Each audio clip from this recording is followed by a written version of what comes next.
मित्रांनो, मॅथ्स 1 यामधील आपलं 4th चॅप्टर फायनान्शियल प्लॅनिंग अर्थनियोजन हे आपण चालू केलेलं आहे। यामधील अगोदरच्या भागामध्ये आपण त्याचं इंट्रोडक्शन बघितलं, सीजीएसटी म्हणजे काय, जीएसटी कशा पद्धतीने कोणकोणत्या याच्यावर आकारला जातो, त्याचे स्लॅब्स कोणकोणते आहेत आणि ते जे गुड्स आणि वेगवेगळे जे सर्व्हिसेस आहेत सीजीएसटी मध्ये आणि एसजीएसटी मध्ये दोन्ही करांसाठी ते पात्र आहेत, त्यांचे स्लॅब्स कोणकोणते आहेत ते पण आपण बघितलेलं आहे। आता आपण यावर आधारित जी उदाहरणं आहेत ती उदाहरणं म्हणजे प्रॅक्टिस सेट 4.1 अभ्यास जो तुमचा संग्रह आहे त्या प्रॅक्टिस सेट 4.1 मधील उदाहरण आपण सोडवूया। या प्रकरणातील अभ्यास घटक जो आहे 4B आणि या अगोदरच्या भागात पण सांगितलेलं आहे की पेज नंबर 94 तसंच 96 to 108 96 ते 108 यामधील या पानांवरचा जेवढा जो भाग आहे that portion is reduced for the March 2021 students। फक्त या वर्षीच्या मार्च परीक्षेला बसणाऱ्या विद्यार्थ्यांसाठीच तो तेवढा भाग बघण्यात आलेला आहे आणि त्यामध्ये प्रॉब्लेम सेट 4B तो पण रिड्यूस झालेला आहे, तो भाग कमी करण्यात आलेला आहे। तर ह्या अगोदरच्या भागांची लिंक आणि मॅथ्स 2 किंवा 8वी ते 10वी या पूर्ण मॅथ्स 1 आणि मॅथ्स 2 या विषयांचे जे व्हिडिओज आहेत त्या बघण्यासाठी तुम्ही चॅनल जर सबस्क्राईब केला तर तुम्हाला ते रेग्युलर पाहायला मिळू शकतात। तर जर व्हिडिओ आवडले तर तुम्ही चॅनल सबस्क्राईब करा आणि बेल आयकॉनला क्लिक करा की जेणेकरून तुम्हाला नोटिफिकेशन्स मिळतील। चला तर मग आपण प्रॅक्टिस सेट 4.1 यामधील उदाहरण बघूया। फर्स्ट एक्झाम्पल आहे power medical supplies medicines with the GST rate of 12% and CGST find करायचं आहे आणि एसजीएसटी फाइंड करायचं आहे। पहिलं उदाहरण आहे तुमचं की पॉवर मेडिकल जो स्टोअर आहे त्यामधील जी औषधं आहे ते स्टोअर ती जी औषधं आहे ती 12% जीएसटीने त्याच्यावर जीएसटी आकारला जातो आणि ते तेवढं जीएसटी घेऊन विकतात। तर त्यामध्ये त्यांचं सीजीएसटी किती असेल आणि एसजीएसटी किती असेल या अगोदर आपण शिकलेलो आहोत की टोटल जीएसटी म्हणजेच दोन्ही प्रकारचा जसं सेंट्रल सीजीएसटी आणि स्टेट जीएसटी आणि सेंट्रल जीएसटी म्हणजे केंद्रीय जीएसटी कर आणि राज्य स्तरावर राज्याचा असलेला राज्य म्हणजे स्टेट जीएसटी हे दोन्ही सारखे असतात, समान असतात आणि त्यांचे दोघांची आपण जी किंमत आहे जे आहे ते एकत्र करूनच टोटल जीएसटी घेत असतो। म्हणजे जेवढा भाग सीजीएसटी असेल तेवढाच भाग एसजीएसटी असणार आहे। तर तुम्हाला दोन्ही फाइंड करायचे। याच्यामध्ये आणखी जी व्हॅल्यू असते ती टॅक्सेबल अमाऊंट असते, ती टॅक्सेबल अमाऊंट म्हणजेच करपात्र उत्पन्न जे आहे ते जर एखाद्या वेळेस तुम्हाला काही उदाहरणामध्ये दिलेले नसतात तर त्याची व्हॅल्यू जी आहे ती दिलेली नसेल तरी सुद्धा जी सेलिंग प्राइस असते विक्री किंमत जी असते तीच टॅक्सेबल व्हॅल्यू म्हणून आकारण्यात येते किंवा ती आपण गृहीत धरत असतो। त्याच्यावरचे आणखी जे काही नोट्स आहेत ते आपण नंतर बघू। अगोदर ह्या उदाहरणामध्ये तुम्हाला सीजीएसटी आणि एसजीएसटी दोन्ही विचारलेले आहेत। दोन्ही जे आहे ते टोटल जीएसटी 12% आहे, म्हणजे याचा अर्थ काय झाला, GST include CGST plus SGST दोन्ही सेंट्रल आणि केंद्र दोन्ही करांचा त्यामध्ये समावेश होत असतो। बोथ आर सेम आणि ते पण कसे असतात, सारखे असतात आणि देअरफॉर मग आपण घेतला तो टोटल जीएसटी छेद 2 भागिले 2 जर केले तर आपल्याला काय मिळणार, if we divide by 2 we get the CGST and SGST. 12 भागिले 2 12 डिवाइडेड बाय किती मिळाले मग 6%। एसजीएसटी सीजीएसटी पण आणि एसजीएसटी पण दोघांचा पण रेट किती असणार आहे 6%। एक एक मार्क साठी उदाहरण असतात की टोटल जीएसटी 12 आहे म्हणून मग सीजीएसटी आणि एसजीएसटी काढण्यासाठी आपण 2 ने डिवाइड केलं, 2 ने भाग दिला म्हणजे 6% सीजीएसटी केंद्रीय कर आणि राज्य कर जो जीएसटी एसजीएसटी आहे तो 6%। त्यामध्येच म्हणजे दोन्ही करांचा समावेश असतो आणि दोन्ही पण सारखे असतात. आता आपण त्याच्यावर आधारित दुसरे एक्झाम्पल बघूया की या दुसऱ्या एक्झाम्पल मध्ये तुम्हाला काय दिले की सीजीएसटी जो आहे तो 9% दिलेला आहे आणि एसजीएसटी विचारलेला आहे. म्हणजे केंद्रीय कर जो आहे CGST central GST it is 9% आणि आपल्याला विचारलेला आहे स्टेट म्हणजे राज्य जो जीएसटी आहे राज्यासाठी असणारा जीएसटी तो किती असणार आहे. मग तो सुद्धा किती आहे 9%. दोन्ही सेमच असतात ना, दोन्ही करांचा समावेश असतो आणि दोन्ही कसे असतात समान असतात. Both the taxes CGST and SGST both are same and GST includes both equal दोन्ही जे आहे ते सारखे असतात अँड देअरफॉर म्हणूनच मग एसजीएसटी ची व्हॅल्यू किती आली 9%. मग GST is equal to SGST plus CGST. State केंद्रीय कर आणि सेंट्रल आणि केंद्र दोन्ही आपण एकत्रच घेत आहोत. केंद्रीय कर म्हणजे सीजीएसटी आणि स्टेट कर म्हणजे राज्य जीएसटी राज्यावर आधारित असलेला राज्य करपात्र जे आहे ते.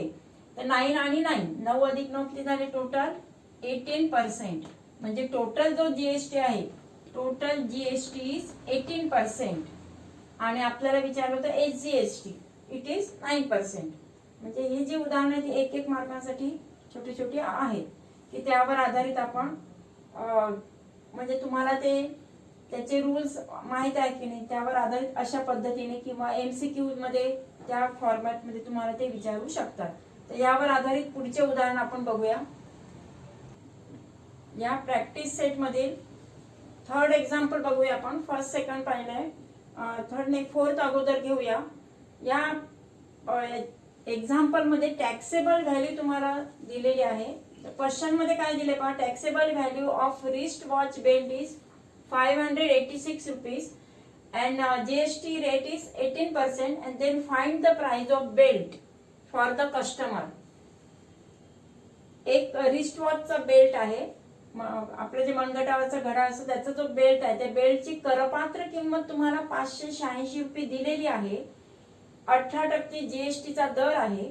तर तो बेल्ट ग्राहकाला किती किमतीला पडेल असा त्यांनी तो प्रश्न विचारलेला आहे. त्यासाठी तुम्ही पुस्तकात क्वेश्चन 4 बघा, क्वेश्चन नीट वाचा.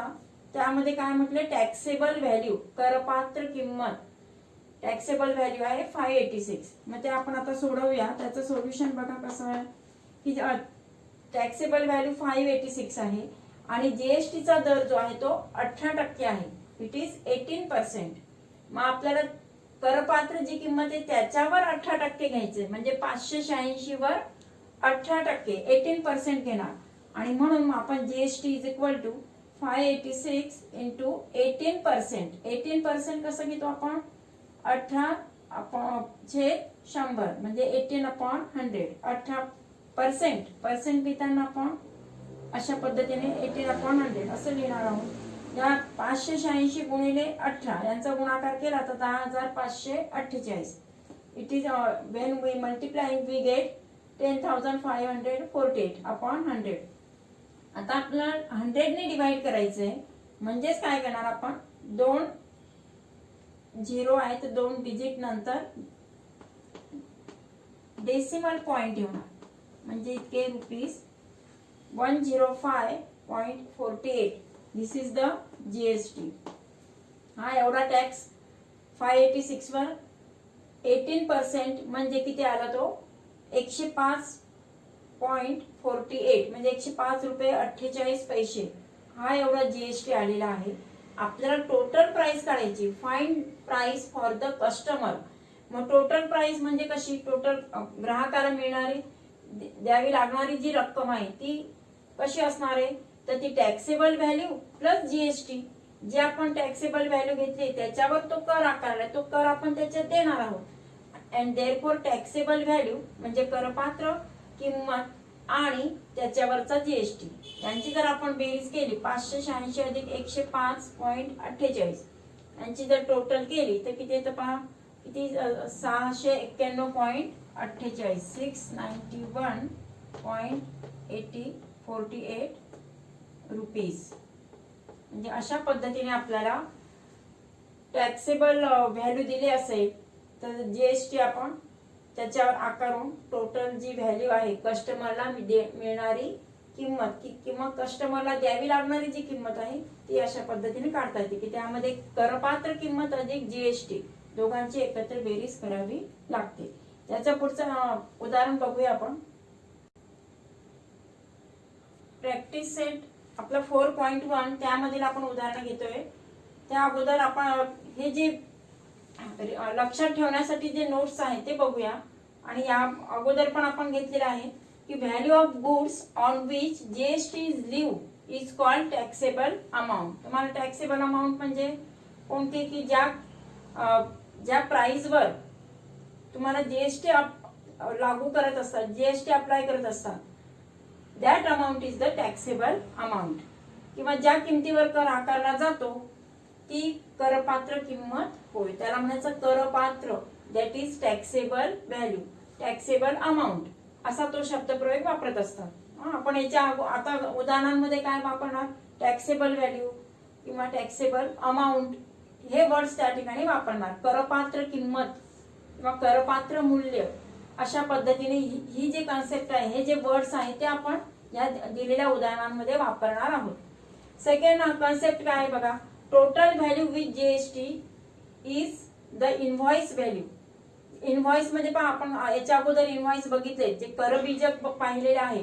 करबीजक मूल्य म्हणजे काय, त्याच्यामध्ये सीजीएसटी आणि एसजीएसटी दोघांचा पण म्हणजे टोटल जीएसटीचा समावेश होत असतो. आणि त्यामध्ये करपात्र करासहित जी व्हॅल्यू असते ती त्याचा टोटल इनव्हॉइस व्हॅल्यू म्हणून कन्सिडर केलेली असते. Total value with GST is invoice value. बीजक मूल्य म्हणजेच काय, तर करपात्रासह एकूण असलेली ती किंमत, त्याच्यामध्ये जीएसटी आपण पुन्हा ऍड करून बेरीज करून टोटल एकूण मूल्य करासहित असलेली एकूण किंमत म्हणजेच त्याचं बीजक मूल्य किंवा त्याला इनव्हॉइस व्हॅल्यू. इनव्हॉइस व्हॅल्यू हा शब्दप्रयोग तिथे आपण वापरणार. नंतर म्हणजे ते गणितामध्ये ते आपल्याला वापरायचे. आपण ह्या ज्या कन्सेप्ट आहेत ते तुम्हाला क्लिअर आणि व्यवस्थित तेच शब्द वापरणं गरजेचं आहे. And if it is not mention take the selling price as the taxable value.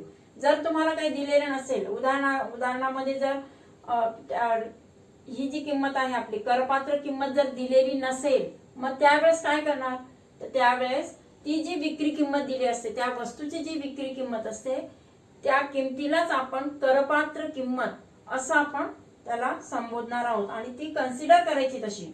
म्हणजेच if not mention then take the selling price as the taxable value.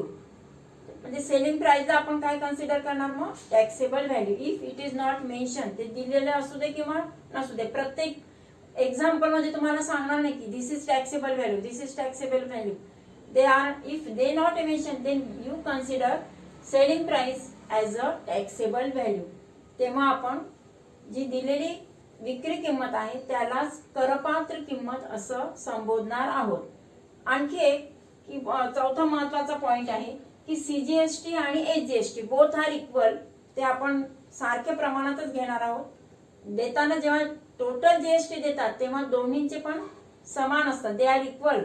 CGST आणि एसजीएसटी दोघांची सम असते, ती दोघांची बेरीज एकत्र करून सीजीएसटी आणि एसजीएसटी केंद्रीय कर आणि राज्य कर दोन्ही जेव्हा एकत्र असतात तेव्हा त्याला म्हणणार आपण जीएसटी.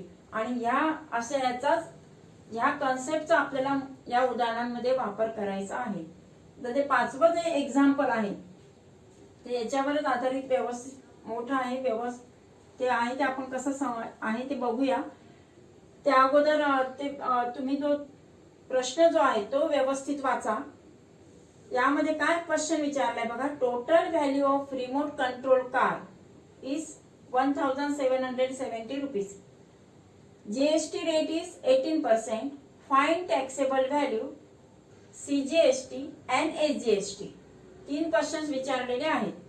काय बघा, एकूण total value of remote control car. Remote control car जे खेळणं आहे, कार आहे, त्या कारची एकूण किंमत 1770 रुपये आहे.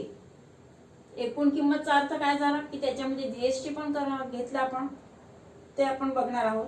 जीएसटीचा रेट तुम्हाला दिले, जीएसटी दर किती आहे 18% दिलेला आहे। तर तुम्हाला करपात्र किंमत काढायची आहे, सेंट्रल म्हणजे केंद्रीय कर काढायचा आहे आणि राज्य स्टेट लेवलचा SGST तो पण काढायचा आहे। आता त्याच्यावरच आपण सोल्युशन बघूया। टॅक्सेबल जी व्हॅल्यू आहे ती टॅक्सेबल व्हॅल्यू आपल्याला माहित नाहीये, टोटल व्हॅल्यू दिलेली आहे। Taxable value you have to ask, ते तुम्हाला विचारलेले आहे, यू हॅव टू फाइंड। आणि टोटल व्हॅल्यू मात्र 1770 1770 रुपये तुम्हाला दिलेली आहे। मग आपण आता काय कन्सिडर करूया, समजा करपात्र किंमत X रुपये आहे। Let taxable value of the car is X rupees. कारची करपात्र किंमत आपण किती कन्सिडर करणार आहोत, X रुपीज, X रुपये मानूया। मग त्यासाठी जो जीएसटी रेट आहे तो आहे 18%। मग आता 18% कशाचा 18%, तर X म्हणजे टॅक्सेबल व्हॅल्यूचा 18%, म्हणून X आपण 18% घेणार आहोत। 18% of X that is taxable amount, करपात्र किंमत की जी आपल्याला माहित नाहीये, we have to find it, त्या किमतीचा आपण 18% घेणार। म्हणजे आपल्याला इथे आता भाग दिल्यानंतर काय पहा, 2 9 18 आणि 2 5 10 आणि भाग 0 ने भाग दिला म्हणजे किती झाले 9/50 इंटू X, म्हणजे 9x/50। This is the taxable value. आता पुढे काय करायचं आपल्याला, CGST HGST दोन्ही पण फाइंड करायचं, पण त्यामध्ये आपल्याला इनव्हॉइस व्हॅल्यू तेवढा करताच आपण ही कन्सेप्ट बघितली होती, इनव्हॉइस व्हॅल्यू की ज्यामध्ये करासह एकूण किंमत असते, की ज्याच्यामध्ये दोन्ही कर असणार, टॅक्सेबल व्हॅल्यू आणि दोन्ही कर म्हणजे जीएसटी टोटल, या सगळ्यांची अमाऊंट जी आहे ती आपल्याला त्याच्यामध्ये कन्सिडर करायची आहे। ती आपल्याला टोटल इनव्हॉइस व्हॅल्यू दिलेली आहे। कंट्रोल टोटल व्हॅल्यू म्हणजे इनव्हॉइस व्हॅल्यू आहे 1770 रुपये। मग इनव्हॉइस व्हॅल्यू म्हणजे कोणकोणती, तर टॅक्सेबल व्हॅल्यू प्लस जीएसटी, करपात्र मूल्य अधिक जीएसटी, दोघांची बेरीज करणार आहोत। मग आता बीजक मूल्य जे आहे, इनव्हॉइस व्हॅल्यू आहे 1770, 1770 is equal to taxable value आपण X कन्सिडर केली होती, ती टॅक्सेबल व्हॅल्यू X घेतली प्लस जीएसटी आपण काढला, त्याच्यावर जीएसटीचा आहे जे काढला आहे ते मग किती घेतला आपण 9x/50, तो घेतला आपण 9x/50। आता पहा फक्त ही जी राईट साइड आहे ती आपण हे करणार क्रॉस मल्टिप्लिकेशन, तिरकस गुणाकार केला तर x × 50 किती झाले 50x plus 9x, 50x plus 9x/50। 50 गुणिले x केले 50x अधिक 9x छेद 50, 50x प्लस 90 यांची बेरीज केली तर किती झाले 59x/50, 59x/50 that is equal to किती आहे ते 1770। मग आपण जेव्हा 1770 गुणिले इथे तिरकस गुणाकार केला तर काय मिळालं आपल्याला 1770 गुणिले 50 बरोबर 59x, 59x is equal to, आता ह्या दोघांचं मल्टिप्लिकेशन केलं तर किती येतं पहा 88,500, म्हणजे x is equal to 1770 into 5050 यांचं जर आपण मल्टिप्लिकेशन केलं तर 88,500 88,500/59, त्याला भाग देऊया।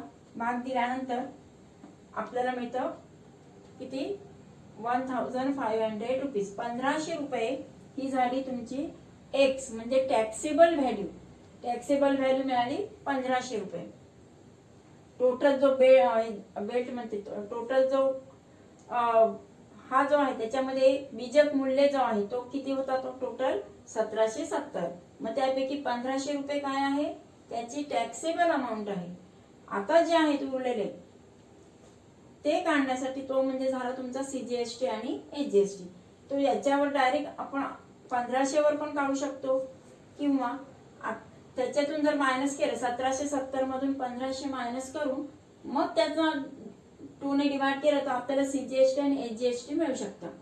ते करण्यापेक्षा डायरेक्ट आपण टॅक्सेबल व्हॅल्यू काढलेलीच आहे, टॅक्सेबल व्हॅल्यूवर म्हणजे करपात्र जे व्हॅल्यू आहे त्याच्यावर आपण जे CGST आणि HGST 18% आहे. 18% म्हणजे किती झाले दोघांचे मिळून 18 आपण हे जर केले तर 18% हा GST आहे टोटल.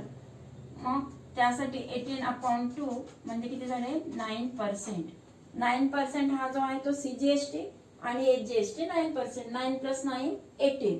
मग आपण दोघांचं काढायचं आपल्याला. दोन्ही विचारलेत ना CGST आणि HGST पण सेपरेट विचारले.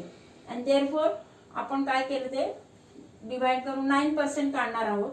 तर 1500चे 9%. 9% ऑफ द 1500. इथे जर 1500चे 9% घेतले इथे भाग दिल्यानंतर नाही 0 0 कट झाले. 15 9 135. 135 CGST आणि 135 इज HGST. केंद्रीय कर आणि राज्य कर दोन्ही 135 आणि 135 असे मिळून 270 रुपये टोटल असणारे. आपल्याला सेपरेट विचारलंय म्हणून आपण सेपरेट वेगवेगळा लिहिला. CGST 135, HGST पण 135. अशा पद्धतीने हे जी वर्ड प्रॉब्लेम्स आहेत ते वर्ड प्रॉब्लेम्स तुम्हाला सोडवत असताना ह्या कॉन्सेप्ट किंवा हे जे नोट्स आहेत ते लक्षात ठेवणं गरजेचं आहे. पुढच्या भागात आपण यामध्ये 4.1 ची उदाहरणं बघूया.